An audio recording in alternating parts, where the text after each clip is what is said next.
share the information is like you're trying to upload it, get it going. It's like, ugh.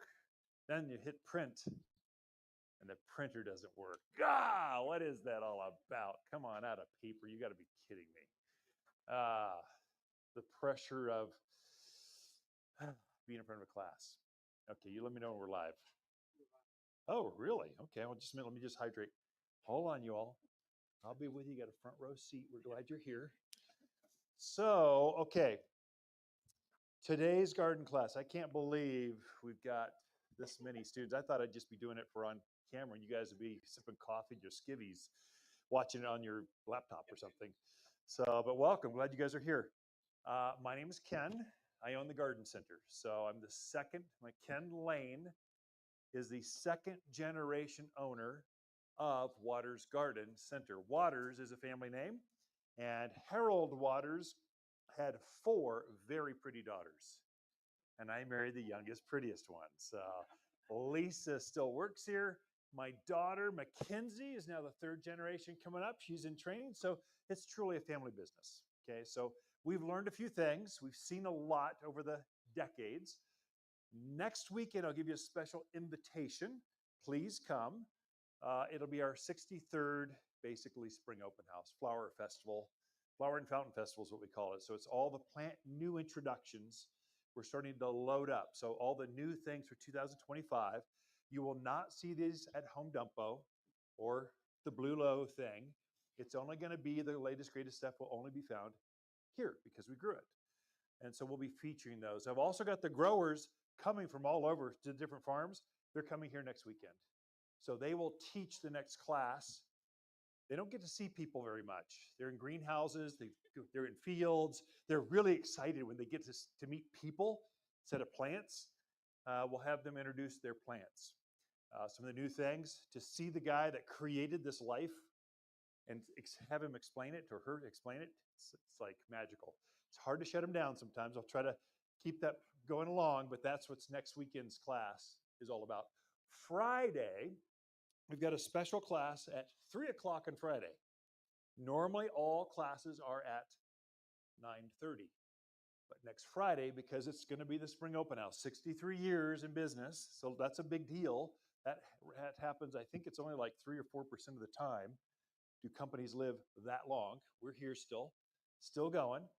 I'm gonna personally go over my favorite new plant introductions. So I can't wrangle too much the growers and their stuff. I got to let them do their own thing, but I can give you the insider scoop. 3 o'clock on Friday. So that's kind of something a little different for next year, next weekend. I'm hoping it doesn't snow. It looks like it's going to be like this. Part of this open house is to get us ready so that we fill the garden center up. We get all the displays, we get all the signage, we get everything ready. So you can still see a few things that are kind of not quite there. Next weekend, it'll be all spot on. If it does happen to blizzard condition on us, we've just, okay, we're going to go to the next weekend. We'll just do it again the next weekend. So we kind of got a game plan. So we're starting to set up. That'll be a little bit of different. Today, it's about hummingbirds. And we took a poll. How many people have hummingbirds? Go ahead, let me see that again. How many have seen hummingbirds in the gardens? Good. I haven't. How many are feeding hummingbirds still? Yeah, that's why. Okay, there we go. So half the crowd. Go ahead and raise your hand. Go ahead and let me know if you see hummingbirds at home. Just kind of type it in there on the side. Go, hey, I see hummingbirds. In fact, tell me where you're from, where you see them out, which would be great. Yes.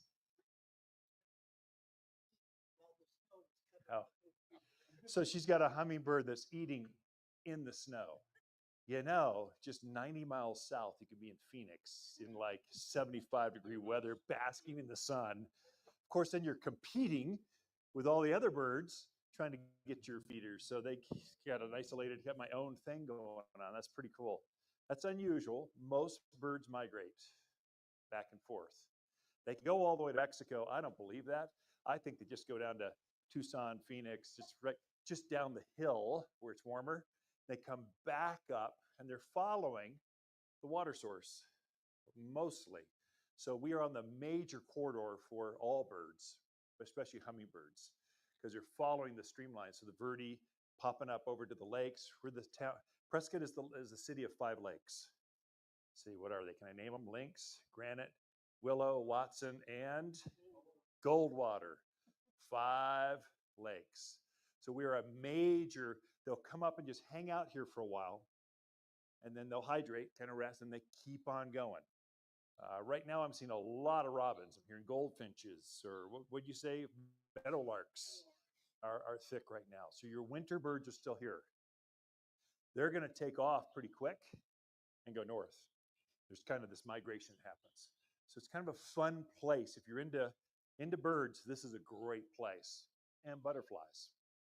So I notice the bees are just starting to emerge. So they're hungry. Anything that's in bloom, they're all over it right now. They're foraging. So they've been in hibernating for months. They're finally out. Scout bees are going out, going, I'll go get us some pollen. Let's come, I'll bring them back to you. And so we're seeing that at the garden center quite a bit. So the initial leading edge of spring are here. I have 2 handouts for you.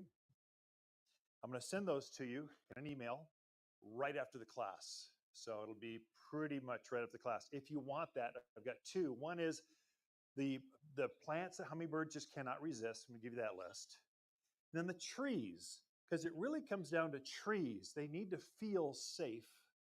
So a place to rest while they're bickering over your feeder and the flowers are out in the gardens. And so there's certain trees that are just naturals. They nest in them. They feed off of them. I'm going to give you that list too. So you have trees and shrubs. And then you just have to fertilize right now. So I'm going to give that to you here. Here's this. Don't fumble, Ken. Here we go. So, and I know if you're part of our garden club already, this is not going out to all 10,000 people. It's only going to students, just you all. That's it. And you folks online, you got the link right there to the right. In fact, while you're watching, just hit like, subscribe, interact with us, because Google really ranks us higher when you do that. Otherwise, the big guys just make us look smaller than we should be. Anyway, just said we'd appreciate that. You need to fertilize everything. Boy, if you had fertilized right before the storm, you were spot on. Oh, whew, that's the best. But if you didn't, just do this. I'll hand out this. This is what I was waiting for my printer to do. Take one of those, just share amongst yourselves. And again, I think we've got those links for you in the comment fields. Just go ahead and download that. This one, I don't know if I could link it, because again, we're changing to websites. I will keep a few extras of these at the register if you want to come down, pick one of these up. We're open Saturdays and Sundays now. Just this weekend, I'll have this waiting for you. Extras. Here's what you're doing right now. 2 things. I am fertilizing with all-purpose plant food. Can you see that on camera okay? Is it close enough? Can you see it? I'm trying to help you. I'm doing this and soil sulfur, the entire yard. Okay, so, and this is the reason why. This is an all-natural plant food I put together 20 years ago or something. It's cottonseed meal, bird guano. Smells kind of earthy, but it's granulated and it slowly releases over a very long period of time. Plants love that. So you just put it on the rock. It will go through. Don't have to work it in. Just get it out there. And rain, snow, the weather, your irrigation will release it over the next 3 months. It's really important. If you don't do this, your plants will turn yellow. They won't bloom very well. The flowers will be smaller. You'll have less of them. This is what increases that. And the reason being, we don't have any food in our yard. There's no, kind of unique here. We just have rock and caliche and rock and clay and caliche. There's no food. So a little bit of food that was there in the topsoil, they scrape that off, put your footers down, to put your driveway, to put your, and some of you are really literally gardening in dead soil. You're going to have to fertilize more often here than you do other places. The reason I put soil sulfur down, our water is extremely alkaline. This is something new. If you're from the Midwest or Northwest or anywhere else besides here, your water's been very acidy, very acid. You're always trying to raise the pH because it's very acidic. Here, we never do that. We're always trying to make things more acidic. because your water, every time you irrigate, the water is making it more alkaline. And so to counter that, you put down soil sulfur. It actually looks like little sulfur pellets. And I only really do this in the spring. I don't do it any other times a year, and I do it now so that as plants wake up, it just is going to make that garden soil more acidic. So it brings out the fragrance of your roses. It makes the brighter colors on your red buds. It makes your snapdragons pop. That's acidity. So the pH. So if you ever had a hot tub or a pool, you're always checking the pH. That's what we're doing. Your pH is off the charts. If you've ever been in a hot tub where you're soaking there, just enjoying the snowfall last night, wonderful, then you get out and your skin feels like it wants to crawl off, that's because the pH was off. Well, the same thing happens in the ground, only your trees and shrubs, your flowers, they can't leave the soil. They have to sit there with their bark feeling like they want to itch off. This is what's going to bring that pH in more acidic, okay? And it's not that I've tested my soil. It's fine. The second you turn that irrigation on, the water coming out of the tap or the irrigation, whether you're in a well or from the city, is extremely alkaline. This is going to counteract that. And the soil always takes on whatever the water is. Whatever the water alkalinity is, that the soil is going to take on that pH, and this kind of counteracts that. So again, you've got the handout. It goes into great detail of the sequence and what to do, but right now, get these two things on ASAP as soon as you can. Yep. So do we just put it on the top or do we dig it in?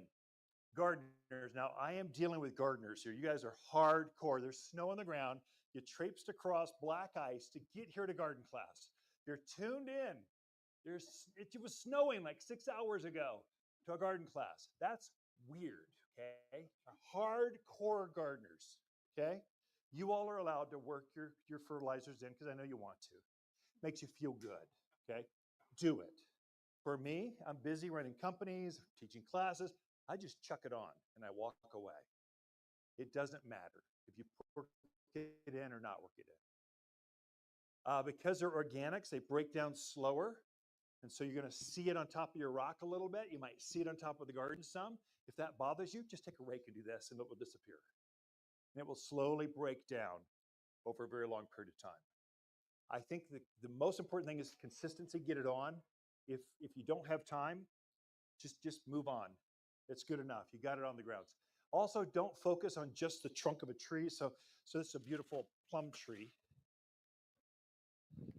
So the plums, the apricots, and the peaches are starting to bloom. We cannot hold them back. Spring is here. They're going to bloom. They're just ready to go. They want spring to be here. They're tired of waiting. So some things are starting to pop. Don't focus right here, all your fertilizer. Focus on the drip line. So if it's a larger tree and it's grown for a couple of years, the branches are out here. You're focused out here on the outer drip line. This is where the feeder roots are, okay? Sorry, behind the tree. Not trying to hide. Maybe I am. I don't know. But basically, the drip line is those outer branches. That's where the new root hairs are.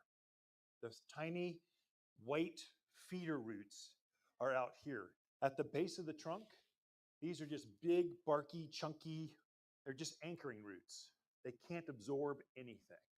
They're pipelines to keep the tree upright and to bring in all the water and the food from the outer drip line. Focus out here. Really important, okay? But if it's a really big tree, it's got roots everywhere. It's picking up roots from the rose gardens, from the raised beds. It's probably underneath the pots at the front door. In fact, they might even invite themselves into dinner. The roots are everywhere. And so you can just get food out there and it's probably good enough. Consistency, but great question. Don't have to work it in, just have to get it on, okay? We all set with that? It's time. March is your time. This is like the feeding of spring is right now. The plants are going to bloom with the food you gave them last fall. So they picked up that food, usually around Halloween time. That's like the most important feeding for lilacs and forsythias and camellias and rhododendrons and azaleas. That's when it picks up that food to make the buds for the spring. So it's using that food right now. When it's done blooming, it will be out. You'll need to replenish that as you go forward. This is important for this class because we're dealing with hummingbirds. This is when they like the nectars. They're your aphid patrol. They eat bugs. They take the nectars in. They're keeping things in check, and they love flowers. So you want to encourage that as much as you can. This is how you do it, okay? All right, so what are some things we're seeing right now? I can say right now, if you've got pine trees, really specifically pine trees, are really being attacked right now. And hummingbirds, all birds, love the cover of your pine trees. We have natural forests here. They love my junipers right now. I've got a huge juniper. It's a gigantic, it must be 200-300 years old. In fact, I've pruned it up so you can see the character of the trunks. It's so beautiful. I've downlit it. I've got art underneath it. I've uplit it because you can see the structure. It's like a resort back there. It is a magnificent evergreen. We have naturally occurring, we live in evergreen country. They love growing here. Unfortunately, it's a male juniper. So, and he is going to pollinate, I think, every female on the mountainside. He has got pollen going everywhere. Oh, if your eyes are itchy a little bit, your nose is running, he's the reason. So that's what's called. It's not the females. Females are the ones that put the berries on. So if you walk to the forest and you've seen berries on a juniper, that's a female. Like you can impress all your friends. Yeah, it's a female juniper. Yeah, I know that. I'm an expert. I'm a horticulturalist. Learned this at a class over at Waters Garden Center. The males put no berries on. Right now they got a yellow hue all over them. That's the pollen. They're trying to shoot that out and pollinate all the females. All the females are loaded up with berries. That's what they want. And they're the ones that cause all the allergies. And so at Waters Garden Center, we only sell female junipers. We don't sell males because we don't want your allergies to go crazy. We want the beauty and the consistency and the ease of growing junipers without all the head cold symptoms. And yes, we're smart enough to be able to just have females and not males because we're not doing seedlings. We're doing cuttings. So we take a cutting of the perfect female form. We'll take that and root it and grow it out, and that's what we have here. So we're looking for consistent, cloned, exact models, whether it's Arizona cypress, a juniper. But you start with your evergreens, I think, because your birds love to nest, rest, be protected in your evergreens. Then you go to flowering trees. And so I'll have that list for you, but it's basically if it blooms, they're going to love it. So I planted in my backyard mimosa or silk tassel trees. This is it's an umbrella shaped tree, maybe 25 feet tall, kind of perfectly shaped. And I planted that specific one for one reason. I've got a deck that's 1.5 stories up. So I'm overlooking the Dells in this 2-story monstrosity dug into the side of the hill. It's beautiful vistas, but I wanted to look down on the gardens and see birds, butterflies, but I wanted to look out, straight out at the hummingbirds and swallowtails and that kind of stuff. And so mimosas, I'd say crab apples, red buds, purple leaf plums, these are all trees that are they're shorter. Giants are maples and sycamores and cottonwoods. These things are monstrosities. They get 80, 100 feet tall. They're huge. They're bigger than your house. Oh, I didn't want that. I wanted to look just straight out over the canopy. And literally that has happened in about 5-6 years. I can look straight out and it's like so much activity. It's ridiculous because the plant blooms about when they're active. I've also got flowers down below, but I've got evergreens where they can rest. I've got trees where they can also rest and then take in some nectarines. They're always bickering over the flowers over my flowering trees. And then I've got all the flower garden and vegetables down below. And so I've got 3 tiers. Think in terms of everyone just wants to hang a hummingbird feeder up. You don't need to come into our class for that. Just hang the feeder up and they'll come. You'll have more of them if you've got some garden aspects to some places for them to hide and rest because they get tired bickering all the time. You know, those are all the males, right?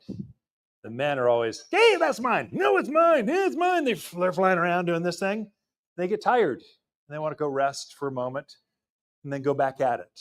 So the females aren't the ones that are, the men are the bickerers. Hey, we talking? So you're welcome to bring your dogs here at Waters Garden Center, as long as they don't disrupt the class. No, that's we like dogs here. We're good with dogs. Okay, where was I at? Right now I've got water. Water's out. I've got a bubbling, I've got a waterfall. It's kind of ridiculous. It's a big pond in the backyard. It's beautiful. It sounds like a rustling, all man-made, but it sounds like it's a garden, like you'd want to be back there. My bigger birds like that one. So the quail, the doves, the robins, they're back there floating around the bigger ponds, the water feature. My smaller birds, they love I've got an in-ground water feature. It's got a huge granite slab. It's about this tall. Water just kind of gurgles out and then drizzles over, just does this. Because that water feature at the top is bubbling up, the birds just love that, especially my small guys, the finches. The hummingbirds will attach themselves right to the water feature, just sit there and drink the water and then fly off. It's kind of fun to watch. So I've got two different things. Of course, the natural is a bird bath. You cannot go wrong with that. This is the easiest thing ever. Put one out. You've got bird sources. Birds will come. They love that. So it's about the blooming things. It's about protection, but also because we're so dry, if you put a little bit of water out there, they really come to you. Like your neighbors, and I don't feed my birds at all. I plant for my birds, so they're coming for it because it feels so good. My neighbors might feed them, I don't know, but I've just got birds everywhere. It gets so ridiculous, you got to do this, keep them from flying into you. It's not quite that bad. But there are a lot of birds because I garden for the birds, not just hummingbirds.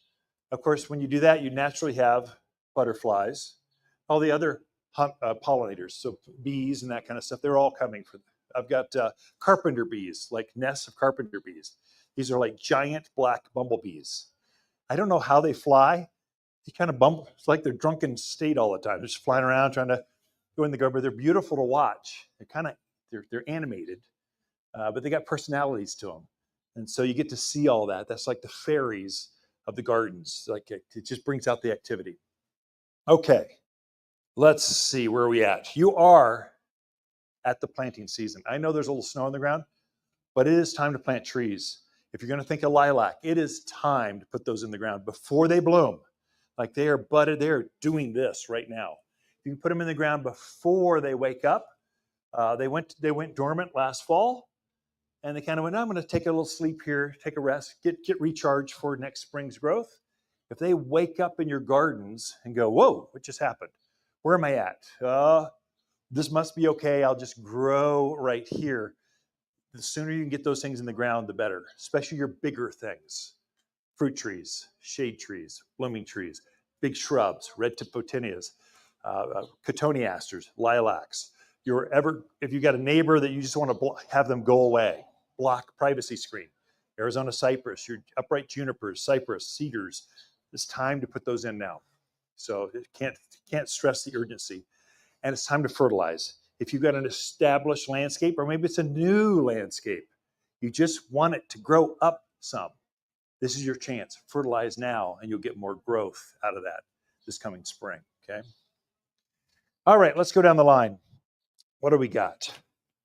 So let's start with, gosh, there's so many exciting things. I don't even know where to start. Let's just start with this.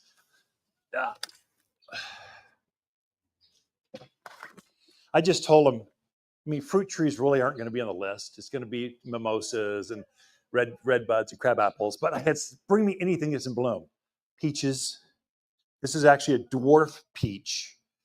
It only gets up about this high, nice ball shaped. So it's perfect for raised beds, container gardens. This is where you plant this. And it does put on full on big, the peaches are not smaller, just the tree is smaller. It's a dwarf tree, but regular peaches. Like my mouth is watering right now, thinking of peaches, that kind of peach. The beauty with semi-dwarf is if it does get like a weather event, they're so easy to cover. If you've got birds that are going to be attracted to the fruit, they are just like you are. It's easy to cover them, so it keeps the birds off. So it's easier to garden with these. You won't get as mini peaches because the canopy is just smaller, but you'll get a lot of them per tree. You get quite a few. Okay, so it's a great little tree for here. Yes, butterflies, hummingbirds will be attracted to the flowers. They can't resist it. So a little trick too. I notice with my grapes, my blackberries, plums, peaches, the fruiting plants, they're starting to get out. They're starting to get to size. And a way I keep them off of my fruit is it's just an insider. My name's Ken. We're just friends talking over the back fence. This is working for me. I think it'll work for you too. Okay, I think it's going to work. I use bird scare tape, flashy tape. I drape that down off my plants when I see the fruit starting to ripen. So here's a secret. I don't put it on too soon. If you put it on too soon, I've made that mistake, the birds get used to it. Because they're eyeballing that fruit just like you are. They go, oh, it's pretty soon. Oh, we're only 2 weeks away. I wonder if they're ripe yet. I should go check. They're anticipating that more than you are. And so you know that angst that your gardeners get when that first tomato is not quite ripe, but you're seeing it starting to color up. They're looking at that. And they're going, I can't wait to pick a hole in every single fruit. Not going to eat them all, just pick a hole in every one of them. If you go in like a week or two before the fruit is about to ripen, put that scare tape on, it keeps them off magically. It's really easy to do. So it's all about timing though. It's not about the scare tape. It's about the timing of the scare tape. Keeps them off. Anyway, I don't know why I went down that path. This one I just took home. I was watering it this morning. Anyone know what this is? Gardenia. This is an evergreen gardenia. Does exceptionally well. Now, not all gardenia grow here, or all of them grow. Not all of them go through the winter. Some of them are winter hardy. This is one of those. So it's a little bit smaller flower than maybe you're used to in California, some of the other places, but it's got a super fragrant, like that gardenia smell to it. It puts on more flowers, but they're a little bit smaller. Gardenias love growing in a bright garden, not in direct sun. So it seems like I struggle in June when it's like 95 and like 10% humidity, full sun. This isn't going to like that. Morning sun is going to love that. So I put this on my east side, west side, in containers where you can raise it up, where you can just smell it. Just like take your fragrant things and bring it up where you can enjoy it more, right by the front door. So that fragrance just comes right to the front door. That's where I put this. So I put these in containers in my own gardens, on the back patio and the front patios, where we just spend a lot of time. Not yesterday. It's just too cold. But the rest of the time we're out there, I was out there a couple days ago. The sun was setting. It felt pretty warm. I'm going to go outside. Just put my jacket on. It's pretty nice out here. So this guy isn't quite blooming yet, starting to bud, but it just looks good. It looks like this in the winter with a white flower throughout most of the growing season. Gardenias are great. I noticed my swallowtails, monarchs, love this plant as much as you do. So they like the smell of it. So great little pollinator plant. This is number one perennial that we sell. Maybe not number one. It's close to number one perennial. Our native columbine is yellow. It grows wild up from Flagstaff all around here. If you see a flower like this out in the field, that's going to be a yellow columbine. But it comes in so many other colors. Comes in this red, comes in blue. There's the first crop just showed up. So this is a perennial that comes back year after year. Where this grows wild out in the forest is in the more shaded areas. So the dappled sunlight of the forest, that's where this grows wild. And that's where it's going to want to grow in your yard as well. And so that north side, under the canopy trees, east side gardens, as you come up to your front door in that little area, that's where this is going to grow. Gets about this tall, kind of ball shaped, rounded, just consistent. Every year you're going to get this. Is that magical? It's pretty. So columbine does really, really well, and again attracts the feathered friends. This one I actually saved this morning. I had this much snow on them still. I've got that fountain I just mentioned in the front yard the little birds like. on either side as a column. It's kind of formal. I wanted to have a courtyard feel, but I don't have an adobe house, but I wanted a courtyard. So I made this courtyard in the front with some privacy screens, a little wall with a fountain in front, and 2 pillars on either side.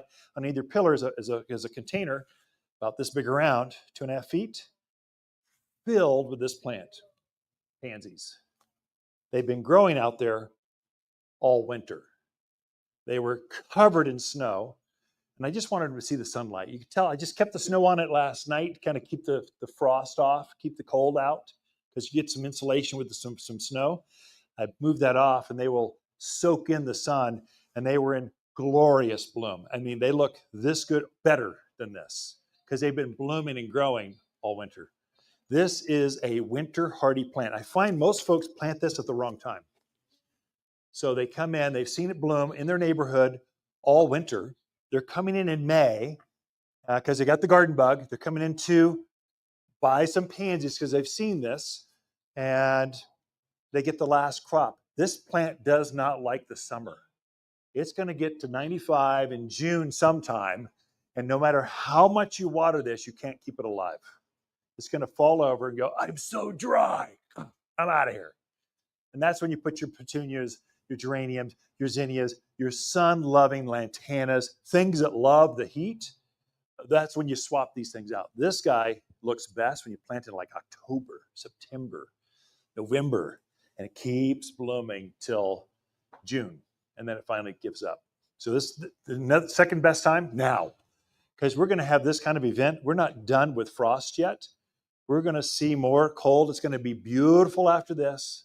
Then it's going to get cold again. That's going to be beautiful, even more, even nicer. It's going to be, we just do this violent spring arrival from cold to hot. It's 50 degree swings you can see pretty easily.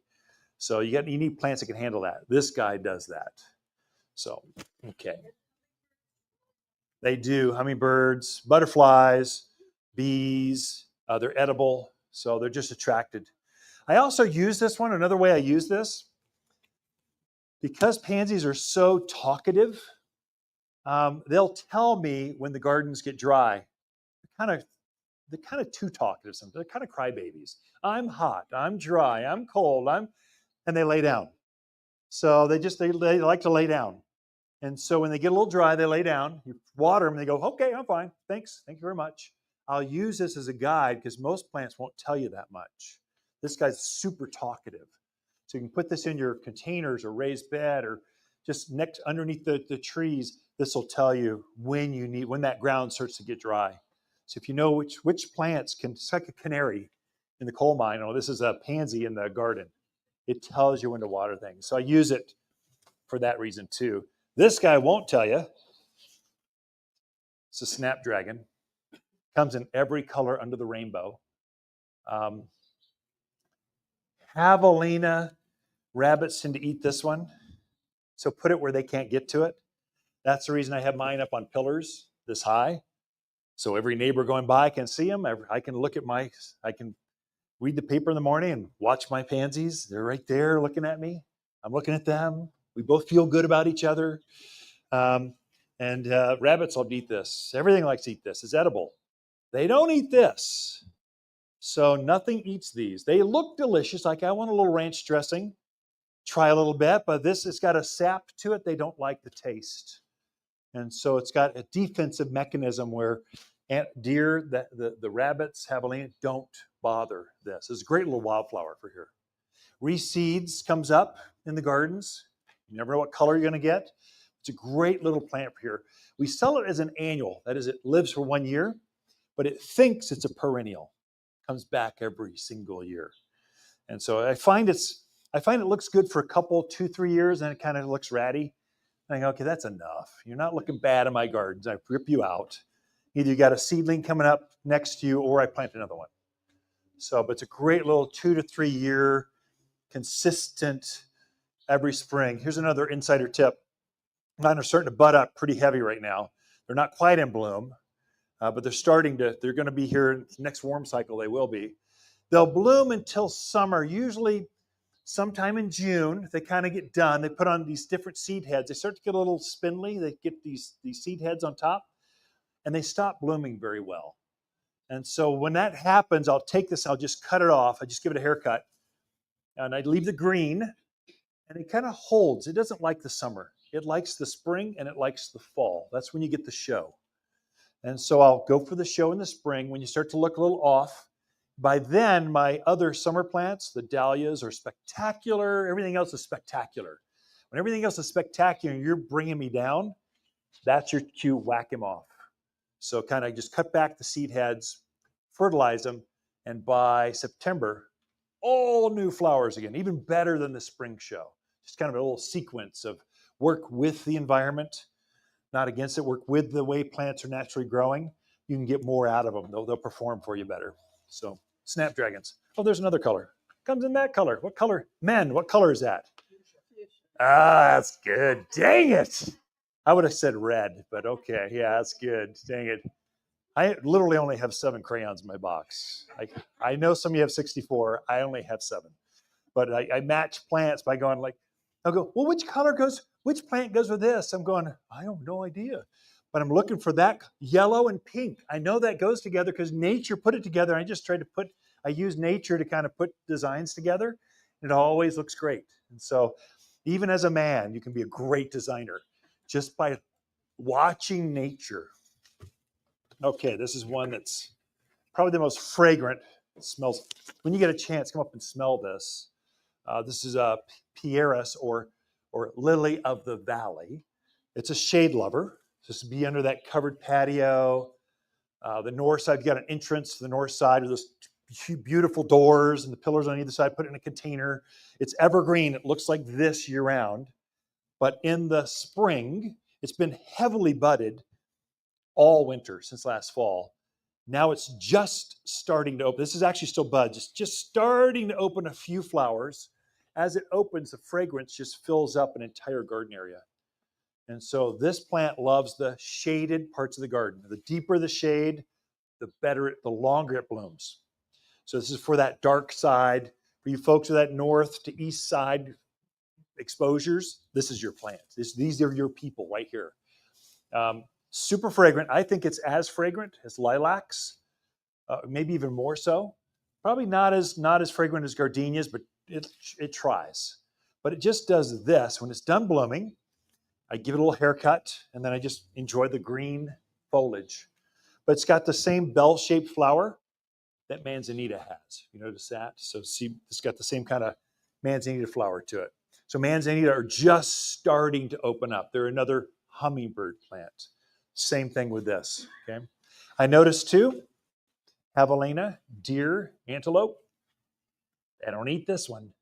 So it's got a defense. Again, the taste, the sap in it, they don't like the taste. You kind of go, yuck, that's nasty. They move on to your neighbor's Photinia. Eat those. Okay. This one I like. This is probably one of the hardiest of all the sun-loving evergreens. This is a Indian hawthorn or Rhaphioliptus, but Indian hawthorn is a common name. It's evergreen. This is its winter color. And you're seeing flower buds just starting to form right there, if you can see that. These are pink flowers, pink to white, depends on the variety. There's some monsters, they get really big. Here I find that the dwarfed, kind of the hip high and smaller ones, look really good in containers, raised beds, and they're tough enough to take that full bright sun, take a blow dryer to it, give it more heat, surround it with asphalt. It's gonna thrive in the hottest parts of the garden and just look really good. But it blooms about right at the time when all the butterflies and hummingbirds are starting to come up. They're starting to wake up. So that's usually April. This will start to bloom. So another warm cycle, this will start to bloom and open up. It's super fragrant flower. So, well, it's a light pink to white is the color of the blossom. I'd say light pink. Apple blossom, how about that? It's apple blossom color. What color is that? I have no idea. It looks small, but it's cute. This gets big. Gets as big as you, kind of chest high, this high. Easy to keep down with a little trimming. This is flowering quince. Your grandparents, maybe your great-grandparents, had quince jellies and quince jams, quince. This one, we've bred the fruit out of it. So all you get is this bright red flower. And so super tough. It's a deciduous plant. So it loses its leaves in the winter, but then it wakes up with this flush of intense flowers. I mean, it's brighter than lilacs or forsythia ever wanted to be. It's just brighter, big double flowers. It looks small, but it's going to be super drought hardy. It's going to easily grow. I call this low maintenance kind of plant. It's going to give you colors March through May. So again, it gets pretty big. And I have personally grown this down in Skull Valley where we had elk and deer and everything was out there. They did not eat on this plant. So it's a good, if you're right there in the forest interface, this is probably a good one for you to start with because you're not going to have that, you're not have to try to keep the animals off of eating this flower. Okay. All right, what else I got? Oh, I wish it was in bloom. This is the #1 hummingbird plant I sell at the garden center. This is Salvia greggii, or autumn sage. Autumn sage gets up about knee-high, perfectly ball-shaped, and then it has flowers, usually red. What color is this? This is hot lips. It's a white flower, and it looks like fairies have painted lipstick on the outer edges of the white flower. It's got a two-tone flower color to it. So they love all the colors. I haven't found one hummingbirds don't like. They like all the colors. So really, you're buying this plant for the color you like, and hummingbirds and butterflies are just naturally going to come to you. So I've got blue, I've got reds, I've got hot lips, the white one, and it seems like the hummingbirds aren't all of them. So I have just cut back my autumn sage. They were kind of rangy. They were kind of this tall. They look ratty. They needed a haircut from last year. So I just cut them back about half size. They're now about this tall, kind of perfectly shaped, fertilized them, and now they're starting to leaf out. They look about like this. They'll be in bloom usually by April, and they will stay in bloom through November. Amazing plant. So drought hardy, animals don't eat it. It's got everything you want. So autumn sage, collect them like roses, and hummingbirds will come. Okay. Again, a bit early for them to start showing up. Oh, there we go. No, it's not a bit early. You can have this right now. There you go. I didn't know. This must have come in yesterday. This is radio red.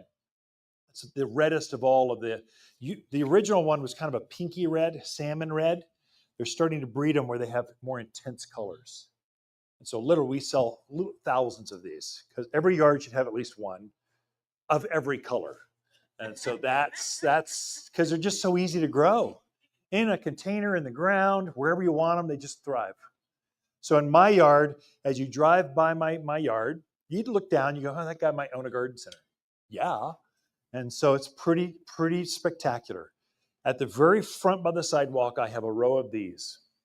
Behind that, I have Russian sage, which is a big blue, kind of a spiky blue, rough and tumble. Sage again. Again, sage. If you see the word sage or salvia in the name, you know it's good for here. They grow really well. Behind that, I've got a big wall of junipers. Oregon green, not Oregon green, what's the name? Spartan junipers. I have a lot of blue. I'm in that chaparral, pinyon pines, oaks. Had a lot of native blue. I wanted green. So I went green, blue with the Russian sage. I went to green with this. So green, blue, green. And it's just a wall of beauty. And behind that is, I'm probably in my pajamas reading the Wall Street Journal or something in the front yard, watching my hummingbirds in the front fountain. So I wanted a little bit of privacy because everyone wants to say hi. I like saying hi, but sometimes you just want to not say hi and just read your paper or whatever.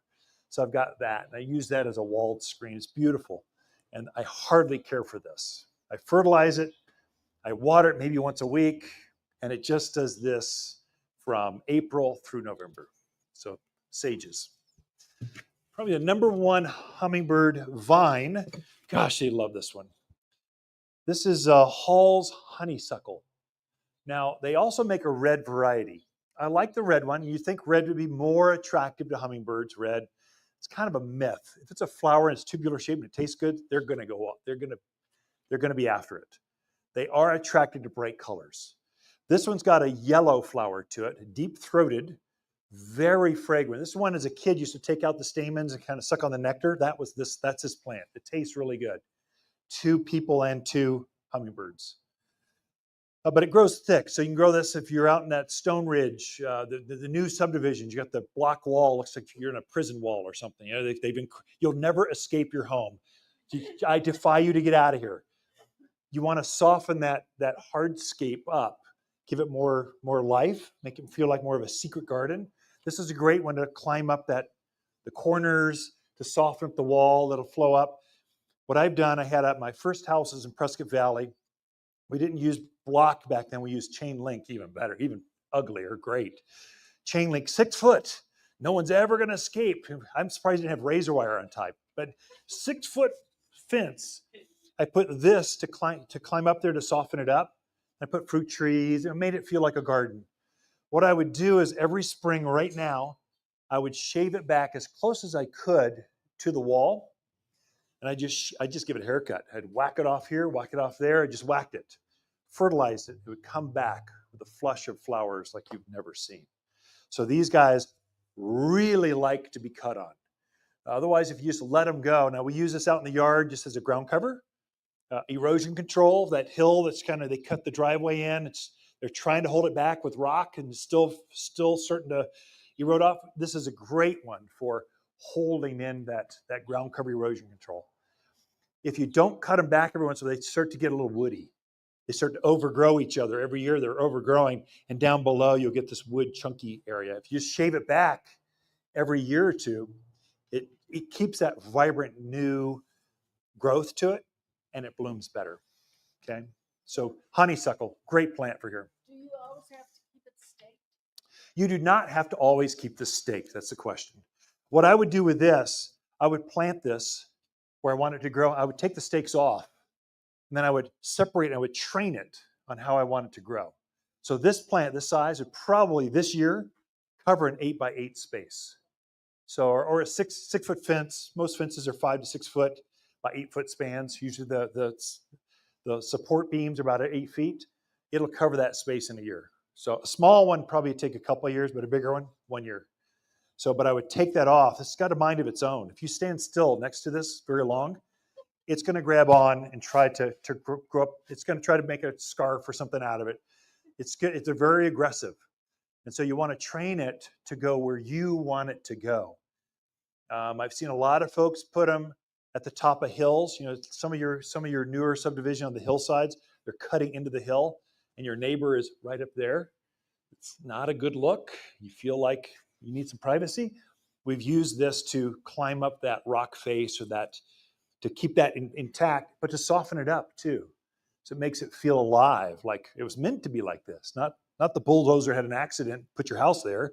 No, we can make this feel alive, soft, like privacy. This is a great one for that. Animal don't eat this. Deer, rabbits. It's like bulletproof. Doesn't get any real diseases.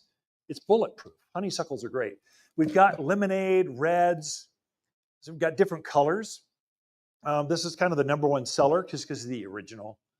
And it blooms longer. The other one that's a counter to this would be trumpet vine. That's the most famous for hummingbirds. It has either a yellow or a red flower. It's like this on steroids. It's not quite as popular as honeysuckle because it's truly deciduous. That is, it's completely naked right now. Not a leaf on it. You'd swear it's dead. But it will start to wake up here. It's starting to bud up. And by the end of April, it's starting to really leaf out and grow like crazy. And by May through September, it's got these huge, gigantic flowers to it that hummingbirds just think they've died and gone to heaven. So it comes in yellow, kind of a orangey red, and a red. It comes in 3 different colors, called trumpet vine, or Campsis radicum is the botanical name. This needs full sun. Yeah, more sun equals more flowers. Yeah, good question. I should have mentioned that.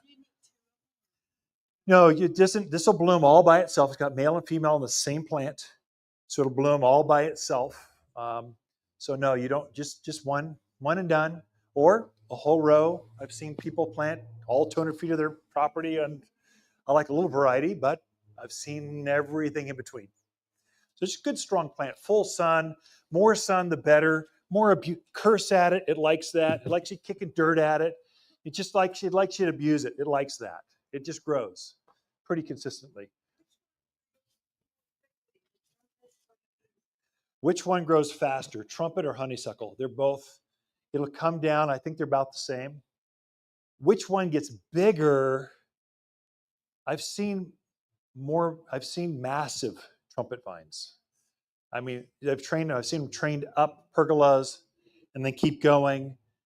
And it grows over the garden shed and then over to your neighbor's house. It just grows. It's huge. They can get huge.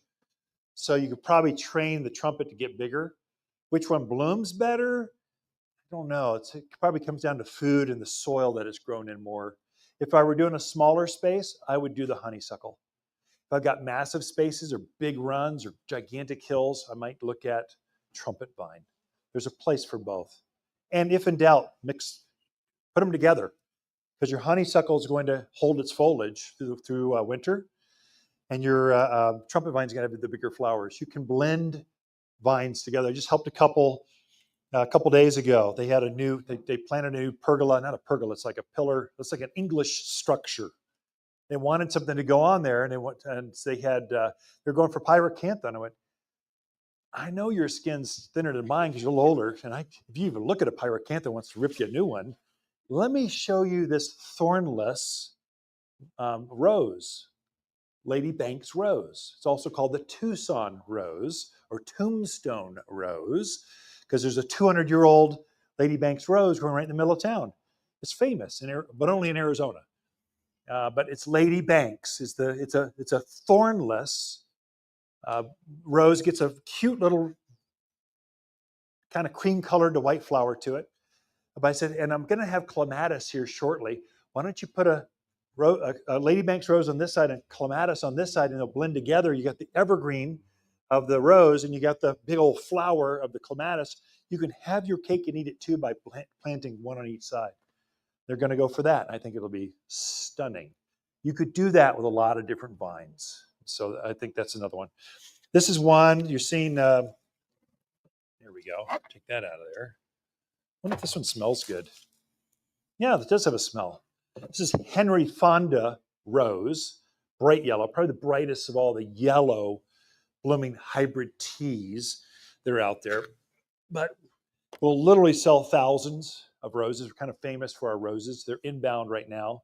You're just starting to see the leading edge show up. I've got a friend that grows, he's got 500 acres in Tyler, Texas. He introduces all new varieties of roses on the planet. He's got a huge farm. He's got thousands of acres in Casa Grande. Then he finishes them up in Texas. Then I'm backhauling, bringing them back, showing them. I don't know why I have to start here, go to there, and bring them back to here, but that's just how farming works sometimes. But he grows the most beautiful roses you've ever seen. And you say it's an art form. That's his passion. He's nuts.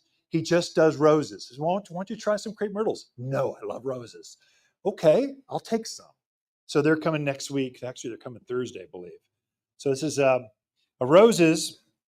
I find a lot of, maybe not so much hummingbirds, although they will eat the aphids and stuff off this. They do take protein. It's not just about nectars. They're eating some of your bugs and stuff out there too. So thrips, aphids, ciliads, some of these guys are zapping them up like crazy. But they'll do that for your roses too. I find there's 3 basic kinds, 4 if you include climbers. So you've got hybrid teas. That's what this is. Great big long stemmed rose. It's the most famous because of Mother's Day and Valentine's, but it's one of the harder ones to grow. We've also got a new series of shrub roses coming. So this is a fancy graft. We've got to do some fancy stuff to do this. Shrub roses, they're grown on their own rootstock. So now they stay pure to their original roots. They're hardier, they don't get bugs, they don't get mildew, they're easier to grow. They're the same, the flowers aren't quite as big, they're a little smaller, there's more of them, but they're easier care. So we're trying to introduce more and more and more of those just because they're made for Arizona. Roses love bright days, cool nights, and cool summers. That's everything about the mountains of Arizona they love growing in. Flagstaff's a little cold for them. Phoenix is just a little hot for them. Here's like Mama Bear, Papa Bear, and just right. Roses do amazing. If you've not tried them, they seem to scare some gardeners off. But I think you're in an area where you could try them again. And I think you'd find some success, some joy out of growing roses again. Okay. Butterfly bush, of course. Oh my gosh. This is also called summer lilac. So lilacs are about to take off. They're outside in the cold. We're trying to keep them outside in the cold to hold back the flowers so they won't bloom too soon. As soon as we get a nice warm day, they're going to pop. They're just going to start going. So all the varieties there's probably a dozen different types of colors or sizes of lilacs out there. When those are finally done blooming, this one starts to bloom with the same kind of pinnacle flower that lilacs are famous for. Not quite as fragrant. To butterflies and hummingbirds, the taste is better, but the fragrance of lilacs are a little bit stronger. This one does have a fragrance. This one can be a beast. It really likes growing in the mountains of Arizona. The bigger ones can get like the size of small trees, garden sheds, your back patio. They get really big. You can whack those things right back. I mean, hard right now. I would say by the end of the month, just cut on your butterfly bush. I mean, brutally. If in doubt, cut it back more and then fertilize it and it will come back fine. So we don't tend to cut them back. Now, what the book says is fertilize most plants up to 30% of the foliage mass. It's just calculation. Be close. That's pretty. These you can go up to half. I'd say really get them back under control. This one's a new variety. It's a dwarfed variety. We're trying to introduce more dwarfs. So they're easier, same flower, but less care, less pruning. So they don't get quite as large. So, I mean, who needs flowers up here? I want flowers right here where I can look at them and enjoy them. So we're trying to introduce flower varieties that have that. And you do that by breeding, grafting, that kind of stuff. So we're introducing new varieties. So this one happens, what color is this one? I forgot to look. This is purple. Miss Violet butterfly bush. Gets up about chest high, something like this. Okay. Or summer lilacs. This one is starting to bloom. You'll see this next warm day all around town. If you see a yellow flower, this is it. This is forsythia, like forsythia. Great famous shrub, gets about head high or so. Nice ball shape to it. Consistent. This announces spring. So when this blooms, spring's here. It might snow again, but spring is here. In the mountains, it's here. And so when this goes, camellias, when they go, and the rhododendron, so certain things are leading edge of flowers. And this is one of them. This one likes full, bright, blistering hot sun. Gets up about this big. And then you can give it easily a haircut. Sometimes it gets this wild, rangy look.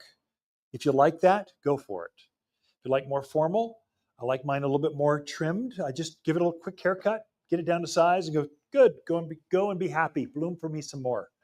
And so forsythia is just a consistent plant. Deer, javelina, antelope, rabbits, elk. If you're up in the northern country, they don't eat this. So again, it's a sap. It's got a defensive that it's created over the year, although millennia, that have learned how to keep the animals off. This one is a native plant. You'll see this growing wild out all over the mountains here, usually under the canopies of junipers, oaks, that kind of stuff. This is called Oregon grape or Mahonia. It comes in 3 sizes. Comes in head high, kind of hip high, and ground cover. The ground cover one, it's just below knee high, something like that, maybe 8 to 10 inches, something like that, and then spreads.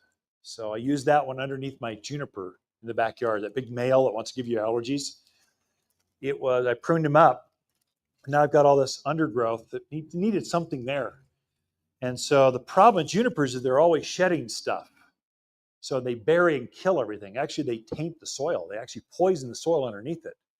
So nothing can grow. That's a defense. They don't want anything to grow underneath them. And so they use, this plant will adapt to that. It likes that. And so now it's solid creeping Mahonia, this plant, underneath my juniper, gigantic juniper. It's got to be 2 stories high. And so it's a great little planting. Blooms in the spring like this. It's got winter color like this. The more sun it's exposed to, the redder it gets out in full sun. In more shade, it stays green. And so it's called Oregon grape holly because the leaves look like holly. But you literally cannot, don't plant this where you don't want more of it. It's very aggressive. It's got a root structure, it's got a rhizome that just grows, it comes up all over the place, which is perfect for some parts of the yard. Some places maybe not. These flowers are turned into little grape-sized berries. That's Oregon grape holly. The birds love the grapes. You'll hear of Mahonia jellies and stuff. They are edible. You'll never get one because the birds love them. And so it's a great little plant. For if you're tracking the wildlife, this is a great one. This one I've got to mention because it's a bird class. I don't have this in my own yard. I wouldn't want it in yours, but I got to mention it because the #1 seller. I put my kids through college with this plant. This is red-tipped Photinia. It's a beast. It gets 12 by 12 by 12. Everything eats it. It gets every disease you could ever want. All my hard goods sales are all about this. You're going to come back and see me, keep the deer off of it, to deal with the mildews, but it's a #1 seller. Just because it grows so fast, so quick. If you want to obliterate the children next door and never see them again, this is the one. They'll be gone by the season's end. It's a fast grower. It's too aggressive for my taste. I've only